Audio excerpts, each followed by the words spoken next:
थांबायला लई आतुर झाली होतीस ना तू. मग बघ तरी बी आम्ही तुमच्या मोहरोत. हा तू काय बी कर, किती बी डोकं आपट, पण आम्ही कुठं बी जात नसतो. हा आमची जळून राख जरी झाली ना तरी राखेच्या प्रत्येक कणाकणातून यो नागोजी पुन्हा नव्याने जन्म घेईन.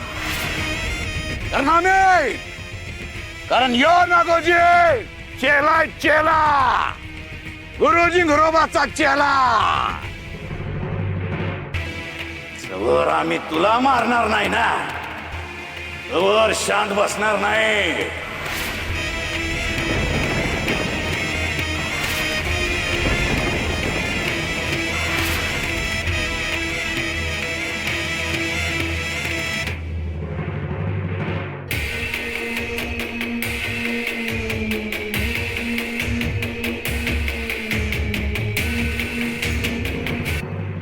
हो सखूबाई, कोणाला शोधताय?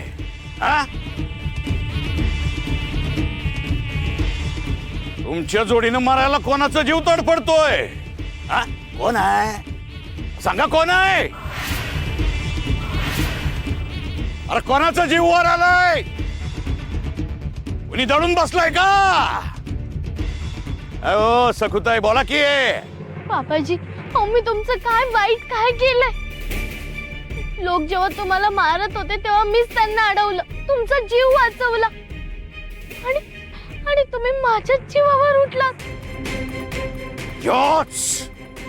योच तुझा ताटकणा मला मोडून काढायचा आहे. म्या वाचवलं. अरे पण त्या आधी संकटात कोणी पाठवलं? तूच ना.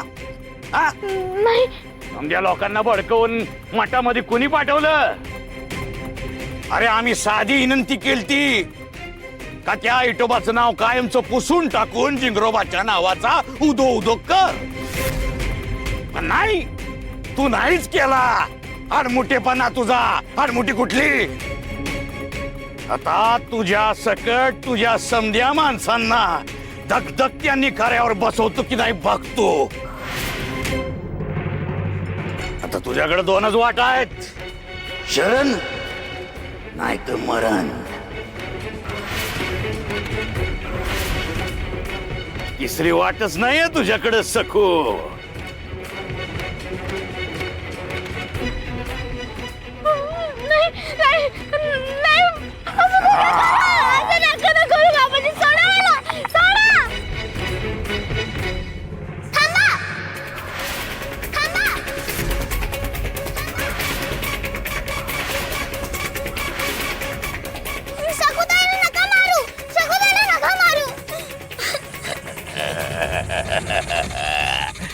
गावली.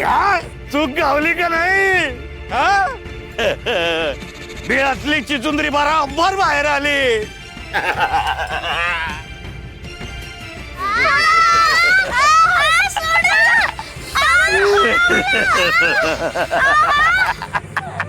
पाटील, माझं ऐकून घ्या. सकू बद्दल गैरसमज होतोय. हो, रमाईने सांगितलं तसं अजिबात नाही. माझी सकू ही चिटकीण नाहीये आणि मलाही तिनं भारलेलं वगैरे तर अजिबात नाहीये. हो, माझी सकू हे काही वाईट गोष्ट करत नाही. हुबेहूब सकू सारखी दिसणारी दुसरी सकू आहे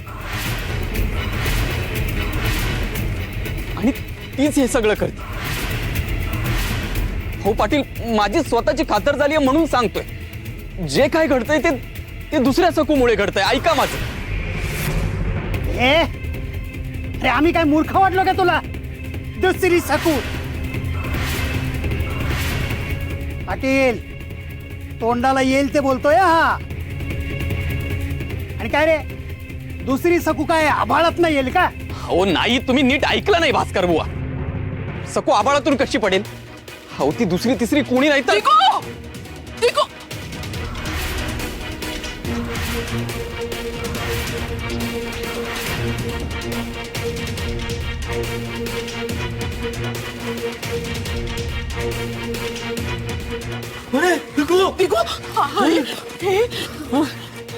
हा काय प्रकार आहे पाटील? मी तुमच्या पुढे पदर पसरून निगुला माझ्या ताब्यात द्या असं म्हटलं. मनापासून विनंती केली होती तर तुम्ही उलट त्यालाच असं बांधून ठेवलं.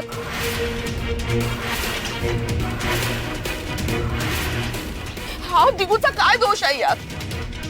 सोडा त्याला. अहो पण तो सकूचीच कड घेतोय ना, मग त्याला कसं काय सोडणार? अहो मी सांगितलं ना तुम्हाला, त्या सकून चेटूक केलंय याच्यावर, मारलं याला, म्हणून हा असं वागतोय. अहो पण तोच नाकारतोय. तो म्हणतोय काही भारलेलं वगैरे नाही. भूत पिशाच्यानं बांधलेला माणूस म्हणतो का मला पिशाच्यानं धरलंय म्हणून? अहो, त्याला स्वतःलाच काही उमगत नसतं, पण आपल्याला बाहेरनं बघणाऱ्यांना कळतं ना सगळं. निघून याआधी हे असलं सोंग कधी घेतलं होतं का? हा असा गुडघ्यापर्यंत धोतर नेसून इथे आलाय का? कारण त्या चेटकिडीनं चेटूक केलं याच्यावर, मारलंय याला म्हणून. हो, भारलेलं असेल किंवा नसेल, पण आम्ही त्याला सोडणार नाही, ही काळ्या दगडावरची रेग आहे. भास्कर बुवा, उगाच वहिनी समोर शिरात आणू नका. या माऊली समोर हे असं बोलताय, लक्षात असू द्या. अहो गजा भाऊ, माझी 2 पोरं तुमच्या सुनेनं पळवली. अहो आमचं आयुष्य बरबाद झालं, ते तुम्हाला दिसत नाही वय. ही माऊली दिसते तुम्हाला, हा ना? म्या कोण आहे? म्या भी माझ्या मुलांची माऊलीच आहे ना. तुमच्या चेटकीन सुनेनं आमची मुलं पळवली. अहो मग तुम्ही तिला धरा ना, नाही कोण म्हणतंय? मी तुम्हाला आधीच सांगितलं होतं ना, तुम्ही तिचं काय हवं ते करा. तिला मारा, झोडा, कापा, जाळा, काहीही करा. अहो पण माझ्या दिगूला का बांधलंय? अगं काय बोलतेस काय तू रमाई? अरे तुमचा सगळ्यांचा गैरसमज होतोय. सकूने हे सगळं केलंय असं तुम्हाला जे वाटतंय ना, त्याला संशय म्हणतात. संशय. आणि अजून सिद्ध झालेलं नाहीये, ध्यानात घ्या. तेव्हा तुम्ही मला काय, सकूला काय, कुणालाही शिक्षा करू शकत नाही. दिगू, त्या बायकोची बाजू घेणं जरा थांबव. अगं रमाई, तुझ्या या मूर्खपणामुळे सगळं आमच्या अंगाशी येतंय. नाही, आम्ही ह्याला बिलकुल सोडणार नाही.